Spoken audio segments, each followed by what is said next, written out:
the onset, just to indicate that yes, Mheshimiwa Gatobu were with him in Parliament, the 11th Parliament. Mheshimiwa Karibu, this is Kisii, and he was the youngest actual member of Parliament then. But again, he got excited. Being the youngest, he thought he was loved so much. Went back, he did not want to come back to the 12th Parliament, which I made back. He went for gubernatorial, and he lost terribly.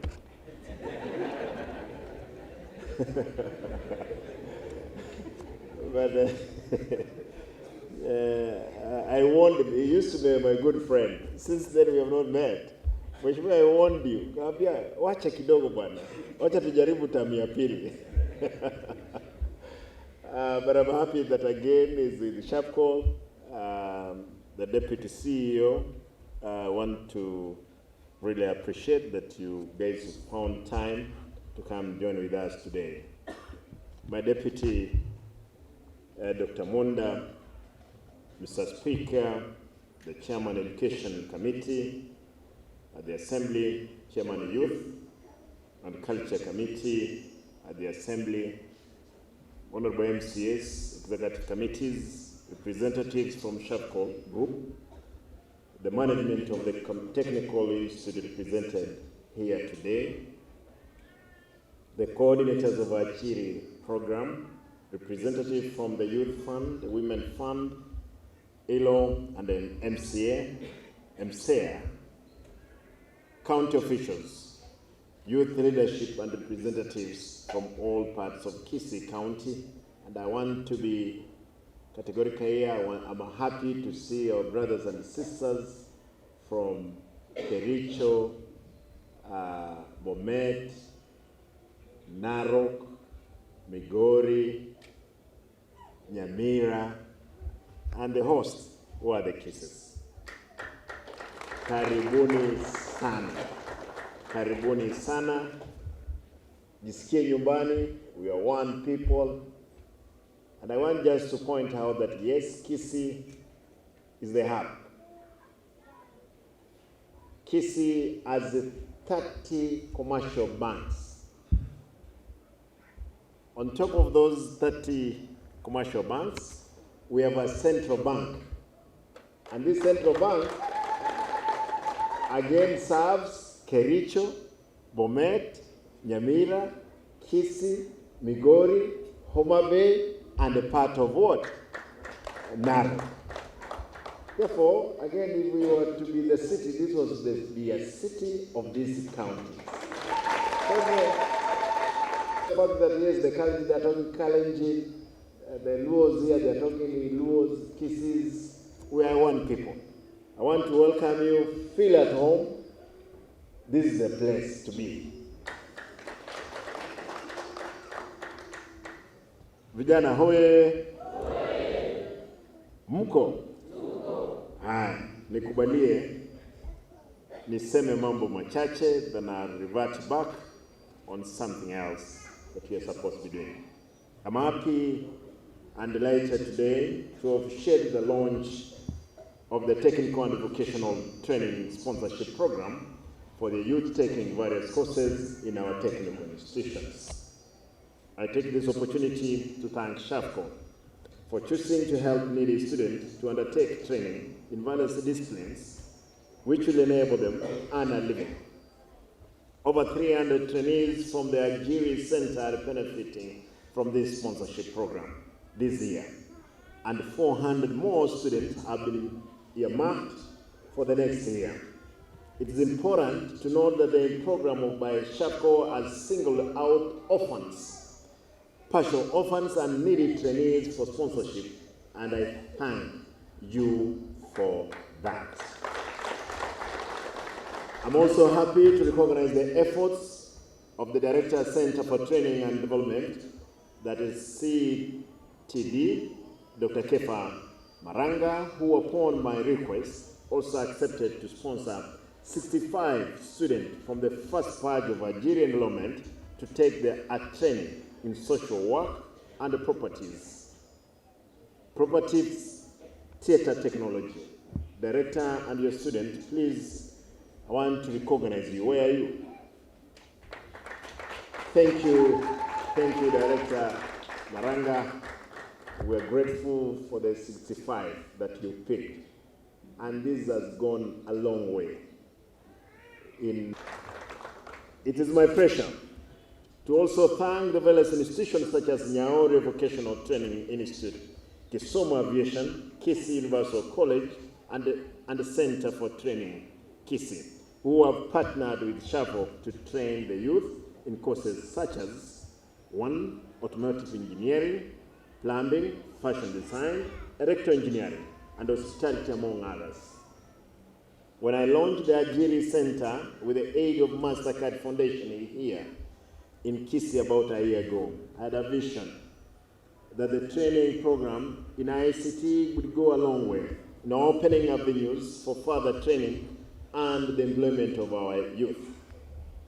So far, up to 5,200 youths in the county have been taken through ICT and IC3 training, financial management, and entrepreneurship through Ajiri. SHOFCOM, through MasterCard, has also come in to help us sponsoring our youths to pursue technical courses for self-employment. These programs is poised to have all the trainees in Kisii Ajiri Center absorbed in the job market through a training opportunity available. As a county government, we have deliberately initiated a youth development program to help empower the youths. Through our county bursary fund, we have set aside 1 million Kenya shillings out of the 5 million shillings worth kitty towards the support of needy students who are in vocational and training centers. Again, I want to repeat that yes, out of the 5 million, we have set aside that 1 million to help the very needy to continue their studies in their vocational centers. The county unveil has given the youth and the women priority in funding for enterprise development. The credit scheme have set aside 45 million. 40 million, where people walk in, get money. It's a revolving fund. And in this, there is no interest. For our brothers and sisters Muslim, hii mtachukua. Haina interest. Hii ni pesa, mnafanyia biashara, mnarudisha. Again, I'm looking forward in the forward budget to see if we can increase that amount so that we can have more women and youths access that fund. This is beside our implementation of AGBO policy in tendering process, where companies owned by the youths or women are given due attention. In the advertised projects, you saw there were those ones we set aside for the youths and the women. In the areas of youth, sports and culture, we are setting up talent academies to nurture various skills the youths possess in sports, music, soccer, and others. Indeed, at our Chiri Center, we have developed a music recording studio where our artists produce their music down here, where we are standing. Our soccer teams have done well in ongoing National Talanta encounter in Nyeri, and I congratulate them for that. And to help cement, before I say that, I'm concerned because of this field. You can see it's full of water. The contractor is on site. I know the rains have hampered his progressive effort in making sure he completes this field. We had agreed by December we were to have it, but I'm saying because of the rains we may have it by January. But hopefully that by February we'll be having the Athletics Kenya using the field. know that the contractor, there is a contractor who has been awarded for the retainer award. Him, it will have been done by the end of December for the retainer award. Therefore, again, I want to urge those ones who are responsible that proper, enough pressure must be put to Mr. Komen, who is the contractor, to finish this work. You remember Komen stood here and told us that he was to give us the field by December, but mvua imechelewesha. Kwa hivyo I want to call wherever Komen is, his team, akisha mwambie kwamba hapa lazima atamaliza hii kazi before January, ndio tutumie uwanja hata kwa michezo yetu ya Shabana.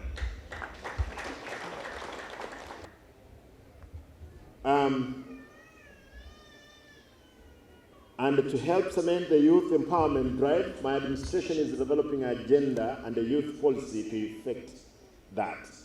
We're equally improving infrastructure and staffing status at our vocational training center to ensure quality training. In fact, our training institutions are offering quality services, and the Nyaore visit has been the best performing nationally. Actually, Nyaore is number one. Yeah? Nyaore is number one countrywide. Mwalim, congratulations. I will help you.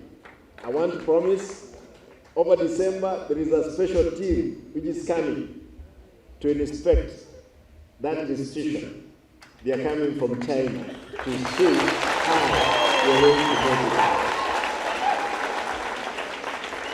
Therefore, I'm proud of that institution. Thank you, Mwalim, for making us shine. Asante sana. This for our youths, because the youths constitute over 20% of the population, and these poses a challenge with regard to training and employment opportunities. Hence, the need for us to think outside the box to enable the youths access knowledge, skills, and means to make a living in a venture like Ajiri and a sponsorship program by SHOFCOM has come in handy. Finally, I want to say still I'm optimistic that the Ajiri Job Center is a game changer in the quest for youth and women empowerment in training and entrepreneurship. And I'm therefore appealing to my good friends, MasterCard Foundation, to consider extending the program even longer to benefit our youths. And again, I've extended the same request to our brothers and sisters of Chapel. Please, if you find it fit, help the Ajiri Center to go on. Mtoto analia sana, siupee ya nyonyi. Si nyote mlikuwa mnalia namna hiyo. Kwa hivyo hakuna kitu kibaya hapo. Nikubalie kabla sijamaliza niseme hivi. Kwamba how I wish our leaders, other leaders, you could have even highlighted the way you are writing long things on social media and other medias. What we are doing today, what we did from Ajiri, instead of engaging in abusive, retrogressive abuses in the media. Hii ingekuwa ndio mnaelezea wananchi what you are doing. Leo hii wakati tumetangulia kwa mambo mengine, huwezi ona mtu akiyaweka mambo mazuri. Hawezi sema hiyo ile kitu wako nayo. Ngojea Simba unveil award here. You will see it all over. But as if that's what they are, instead of young people educating the society and informing the society the good things we are doing, them they have never seen anything good. I'm sure today again they'll say Simba had a militia in the sun. Hao wanafunzi, wacha niwaambie kina mama mko hapo na wazazi, leo hii hawa viongozi wengine utasikia wakisema Simba alikuwa na goons kwa stadium, kwamba hawa wanafunzi wamekaa hapa, they are goons. That's what they will be reporting. That's what they will be, not even the media. These people, they will be talking about it. They don't have even an iota feeling for the difficulties of the young people. Utasikia watasema kama tungekuwa na reflector leo tupeane hapa ya SHOFCOM, watasema Simba ametengeneza another goons, another gang, and some of them they may be killed simply because being associated with Simba. It's a crime now that courtesy of the national government, some individuals, when I've called young people and lodging, I launched a municipality border here, where Equity had given them a platform of collecting money. They turned around calling it as a gang Simba has formed. They went sealing their offices as a crime scene. Wakashika kijana moja, wakaua. Innocent guy. Wakaenda mahali walikuwa kwa hoteli jioni, huyo kijana akafika hapo, wakafuata yeye, wakakamata, wakapiga yeye nyundo, wakapeleka nasikia somewhere in the police here. They tortured him for around 3 hours, then they killed him. The only mistake, the only sin that young man committed is that he's associated with Simba. What kind of a country that we can live in when this injustice, extradition is happening in the name of some leaders, and the government is quiet? The national government is quiet about this. DPP is quiet. People have been killed here in this town. They got another gentleman, a young man, ambaye bibi yake alikuwa mjamzito, the firstborn mtoto wake. Wakaua huyo kijana hapa. The only sin that young man committed is wearing a t-shirt or a reflector written Simba Arati for Governor 2022. They killed him. We buried him. We are burying another one this Friday. The only crime they are committed is that they are associated with the Simba, the governor. I don't know who else they would have associated with. I don't know. We'll ask this question again. Instead of them appreciating their good work, they are busy. You know, there is a saying, and I want to repeat, that there is a saying which says, when hate doesn't work, they start a lie. They even have listed a number of young people that they are going to kill. Tunaomba kwamba Mungu shetani huyo afanye nini? Ashindwe. Young people, you don't have to have an apology to anybody. You must stand and be counted for making sure our country is safe, and make sure you work hard.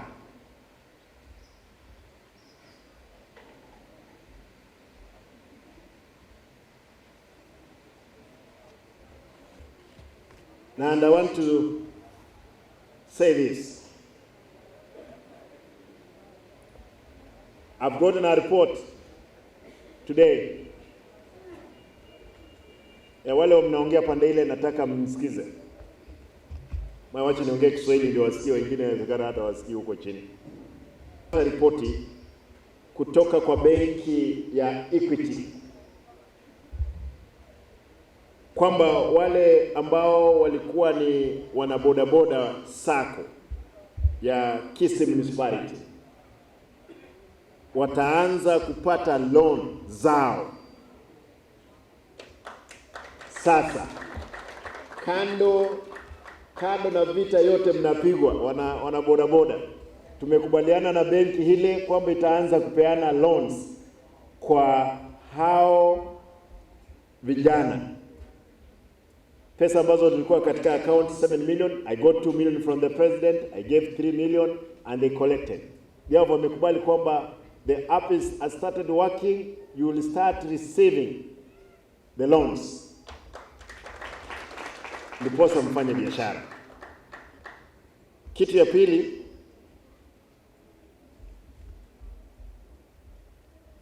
nimesikia the deputy president Mr. Gachagua akisema governors wamepewa pesa ya El Nino. I want to confirm here before the media, we have not received even a penny for El Nino. Hii uongo wako nayo, tunaomba Mungu awasaidie wabadilishe roho zao.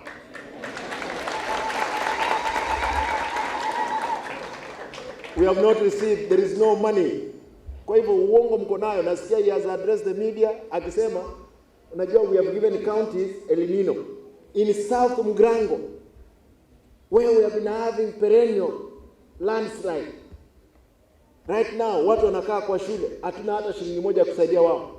Naomba kwamba tafadhali, kwa sababu mimi si mtu wa share, mbunge wa South Mugrango ni mtu wa share, mpea yeye pesa asaidie watu wake wa South Mugrango. Nitaomba mheshimiwa wa South Mugrango tafadhali, hawa wangwana wakisema hawajapea sisi pesa, wewe kwa sababu ni mtu wa share, pata shares, peleka South Mugrango isaidie wale watu ambao wako Omrenda Primary School kwa sababu wamehama kutoka familia zao. Na hii uongo tafadhali serikali, tuache. Watu wametupea nguvu ya kuwaongoza. Tuambie ukweli, kama hakuna pesa, hakuna pesa. Kama sasa the dollar iko 160, imetoka 120 mpaka imefika 160. Wacha, maisha ni ngumu kweli hapa? Wacha niulize, hapa Kisii maisha ni ngumu? Hapana. Maisha ni ngumu kweli? Mambo sio nzuri, tuombee serikali kuu. Let us pray for it. Mungu afanye miujiza, lakini miujiza ya kurudisha dola kutoka 160 mpaka 120 itachukua miaka. Lakini tuombee rais, tuone kama miujiza itafanyika. Turudishe economy yetu vizuri. Nataka nimalize kwa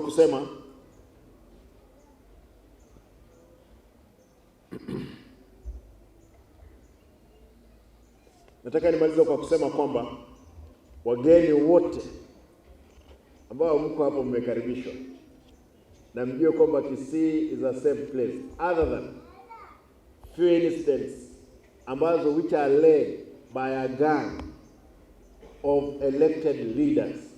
Lakini generally Kisii is the most safest place for anybody to do business. And this crime has been abetted by the law enforcement officers of national government because they know what is happening. Where one individual is intimidating police officers, DCI, madawa ya hospitali yakiibiwa, watu wako nayo kwa clinics, wanaanza kupigia maaskari simu. Askari wanapigiwa simu toka asubuhi, wewe waachana na huyo mtu. Na dawa zimeibiwa. Hapa dawa tumepeana, some individuals wameiba, wamepeleka clinic zao, wamekamatwa. Then those officers they have been intimidated. Wameambiwa lazima wataenda transfer. I want to encourage our officers, police officers, the DCI team, tafadhali fanya vile sheria inahitajika. Hata kama utapiwa transfer, utatembea kichwa ikiwa juu kwa sababu ulifanya haki kwa Mkenya ambaye ni Kisii.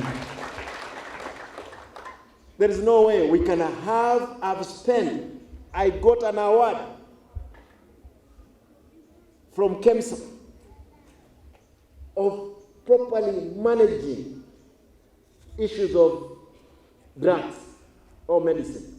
Then hizo drugs zikifika hapa, wakati nimeleta nimepeana, mtu anangojea kwa clinic, anaiba, anapeleka kwa kliniki yake, anaanza kuuza. Watu kama hao tunafaa tuwasamehe kweli?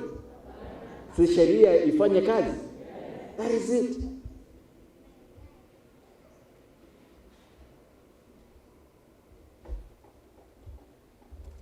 Mimi kama gavana wa Kisii nitasema hili. Nitaendelea kutumikia wananchi watukufu kwa hali na mali, kwa moyo wangu wote, kwa nguvu za Mungu. Kazi itafanyika. Sasa kama mimi ndio mtu mkubwa kabisa, nikiangalia nyuma, watu wangu wataenda wapi? Mimi nitaangalia mbele tu.